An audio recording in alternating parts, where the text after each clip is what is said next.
নমস্কার বন্ধুরা, অঞ্জনা রান্নাঘরে আপনাদের সবাইকে স্বাগত। আজও আপনাদের সাথে শেয়ার করব দৈনন্দিন জীবনের একটা রেসিপি, গাটি কচু দিয়ে মাছের ঝোল। অনেকে কচুর মুখিও বলে। রান্নাটা খুবই সহজ আর খুবই কম মশলায় তৈরি হয়ে যায়। তো চলুন আপনাদের সাথে শেয়ার করি। আর আমার রান্না ভালো লাগলে আমার চ্যানেলটিকে সাবস্ক্রাইব করে দেবেন, ভিডিওগুলোতে লাইক কমেন্ট শেয়ার করতে ভুলবেন না, আর নোটিফিকেশান বেলটি প্রেস করে দেবেন। রান্নার প্রথমেই কিছু শুকনো মশলা ভেজে নেব।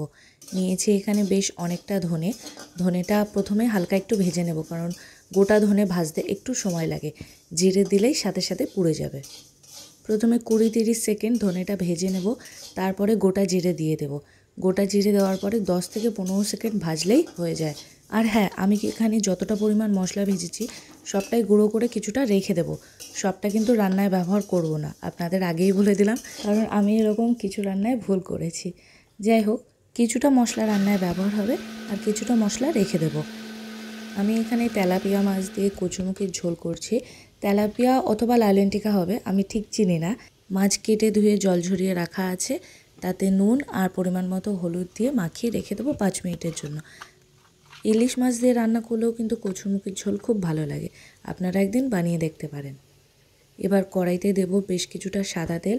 সর্ষের তেল দিয়ে রান্নাটা করলে খুবই ভালো হয়। আমি কিছু একটা কারণের জন্য সাদা তেল দিয়ে রান্না করেছিলাম। তেল ভালোভাবে গরম হয়ে গেলে তাতে মাছগুলো দিয়ে দেবো, আর মাছ যেভাবে ভাজে সেভাবেই ভেজে নেব।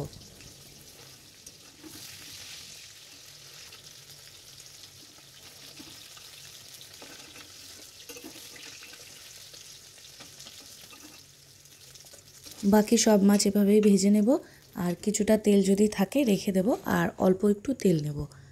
এই রান্নায় তেল কিন্তু খুব বেশি লাগে না। এবার এই তেলেই দিয়ে দেব কচুরমুখিগুলো। কচুরমুখি কিন্তু আমি আলাদা করে সিদ্ধ করিনি, শুধু খোসা ছাড়িয়ে ভালোভাবে ধুয়ে নিয়েছি। কচুরমুখির গায়ে খুব বালি থাকে, তাই ভালো করে বারবার ধুয়ে নেবেন। আর একটা গোটা কচুরমুখিকে হাফ করে নিয়েছি, এর থেকে বেশি ছোট করলে গলে যাবে, তাই হাফ করাই ভালো। আর কচুরমুখি ভাজার সময় নুন দিয়ে দেব। হলুদ গুঁড়ো এখন দেব না, একটু পরে দেব। হলুদ গুঁড়ো প্রথমেই দিলে ভাজতে একটু অসুবিধা হয়। কচুরমুখিগুলো কিন্তু বেশ লাল লাল করে ভাজা হয়ে গেছে। এইবারে দিয়ে দেব হলুদ গুঁড়ো। হলুদ একটু বেশি পরিমাণেই দেব, আর তার সাথে দেব কাঁচা লঙ্কা। আমি এখানে 1 চামচ হলুদ গুঁড়ো দিয়েছি, একটু বেশিই দিয়েছি। বেশি দেওয়ার কারণ হলো, যখন মাছ দেবো মাছটা পুরো হলুদটা শুষে নেবে, তখন তরকারির রঙটা ফ্যাকাশে হয়ে যাবে, ওই জন্যে হলুদ গুঁড়ো একটু বেশি দিয়েছি। আর কাঁচা লঙ্কাও একটু বেশি দিয়েছি। কচুরমুখি বা গাটি কচুর তরকারি সাধারণত একটু ঝাল ঝাল হয়। এবার ঝালটা যারা বেশি খেতে পারেন না তারা দেবেন না। হলুদ গুঁড়ো আর কাঁচা লঙ্কা দিয়ে 10-15 সেকেন্ড নেড়ে চেড়ে নেব, তারপরে গরম জল দিয়ে দেব। দেখতেই পাচ্ছেন তরকারির কালারটা এখন কীরকম লাল লাল হয়ে রয়েছে, একটু পরেই দেখবেন হলুদ হয়ে যাবে। যদিও আমি কিন্তু এখানে কোনো লঙ্কার গুঁড়োর ব্যবহার করিনি, শুধুমাত্র কাঁচা লঙ্কা দিয়েছি। কিছুক্ষণ পরে ঢাকনা খুলে তরকারিটা দেখে নেব কচুরমুখিটা গলেছে কিনা। কচুরমুখি গলে গেলে মাছগুলো দিয়ে দেব।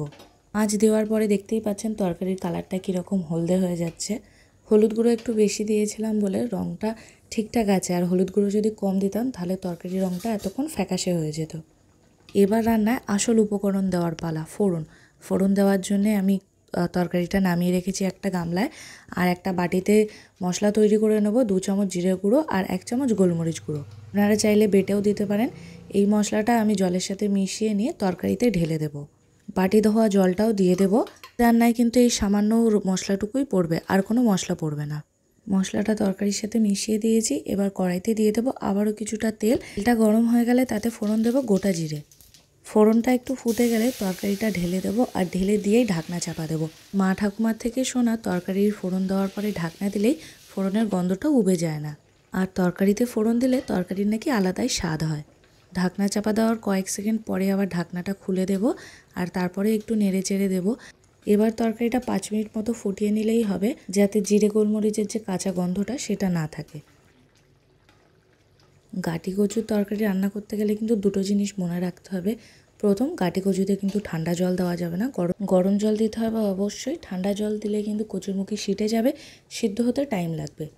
আর দ্বিতীয়, তরকারিতে কিন্তু অবশ্যই ফোড়ন দিতে হবে। তরকারিতে ফোড়ন দিলে বেশ একটা সুগন্ধ হয়, আর খাবারের স্বাদও বেড়ে যায়।